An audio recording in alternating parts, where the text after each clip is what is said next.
बैठे ने बड़ के जाली दिक्कत टप रखे से जाके तेल साड़ के मैंने आख्या 1500 रुपये मेरे को टप बड़ी तेरी ए डांडा करे 1500 रुपये ते मुझे पुलिस बैठी ए खर्चे ना कम है नहीं हुए ते की हो गया जे टपी लप ली थे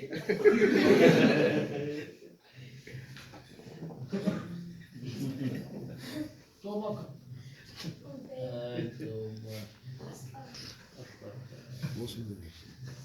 हाय मामा थे रोड काली चाहिए बात है थे मौसम एक मिनट देखने जिधर पढ़ा की तो मुंह मुतरे है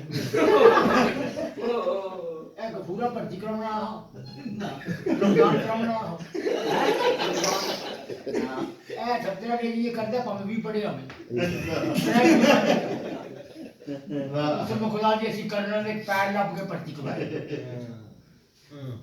ਅਸੀਂ ਗਰੀਬ ਹਾਂ ਸਾਡੀਆਂ ਭੈਣਾਂ ਦੇ ਪੁੱਤਰ ਨੇ ਇਹਨਾਂ ਨੂੰ ਕਮਾਸ਼ ਨੂੰ ਸਾਡੀ ਤੇ ਮੈਂ ਗਏ ਉੱਥੇ ਉਹਨਾਂ ਆਖਿਆ ਤੁਹਾਡੀ ਭੈਣ ਦਾ ਕੱਲ ਛੋਟੇ ਗੁਰੂ ਜੀ ਨੂੰ ਕਰੇ ਅਸੀਂ ਛੇ ਬੁੱਟੀਆਂ ਹੈ ਛੇ ਬੁੱਟੇ ਨਹੀਂ ਹੈ ਮੈਂ ਸਭ ਕਹਿੰਦੇ ਤੁਹਾਡੀ ਭੈਣ ਦਾ ਛੋਟੇ ਖਾ ਲੈ ਮੈਂ ਕਹਿੰਦੀ ਭਰਤੀ ਕਰੋ ਖਾਓਗੀ ਭੈਣ ਨੂੰ ਕਾ ਜਾਏ ਜਿਹੜੇ ਪੰਨੇ ਮੈਂ ਪਿਆ ਉਹਨੇ ਦੂਰ ਦੀ ਪਈ और तू मैंने कभी पट्टे जाते पैसे लगते मैं क्या मेरे बैंक भरे तू पैसे मुझे दसे ना मेरे बैंक ने भरे गफूर मुझे पैसे दसे कहीं ना जाए साड़ी का किसी बंदे दो केड़े दो बैठा शहर से रोटी बांटने ने बंदा आराम से दादा जीवता पिया शाम की बाग में मिल गया जैसे उन्हें बाहर अपने घर ले गया उन्हें कहा तो तय करना रात पै जाएगी काम क्या भी है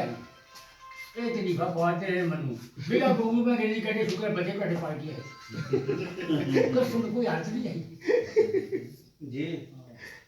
नहीं यार गल कोनी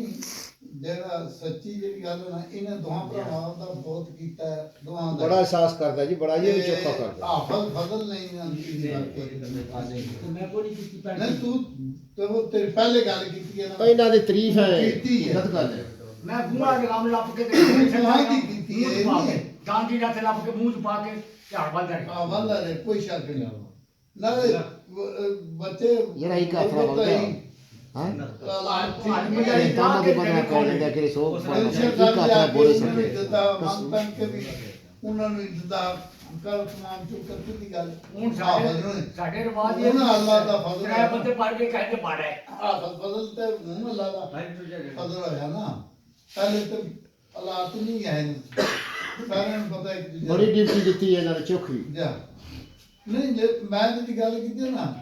ਨਹੀਂ ਫੇਰ ਤੇ ਨਾ ਨਹੀਂ ਕੀਤਾ ਇਹ ਹੁਣ ਟੂੜਾ ਦੀ ਹਾਫਲ ਜਿਹੜਾ ਉਹ ਇਧਰ ਆ ਜੀ ਲਾਉਂਦੇ ਸਾਹਮਣੇ ਪਾਦੇ ਕੋ ਪਤਾ ਕਹਿੰਦੇ ਮਾਰ ਖੋਲ ਬੜੀ ਅੱਗੇ ਲਾਓ ਕੋ ਪਤਾ ਕਹਿ ਸਕਦੇ नहीं ये कल छेड़ी है मुझी पे लाभ से जब मैं कहा डगर पिज्जा खोल मैं पका जाऊंगा मुझी अपने आप जा दूं गाली दे करते कहते मैं छेड़ी है ए दो थड़ी बजदी है मैं भी काट नहीं करता जे पूरा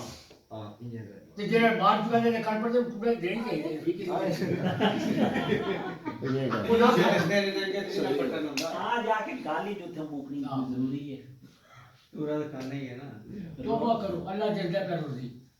वो देता बंदे किसे कहते जो भी करना है ठीक है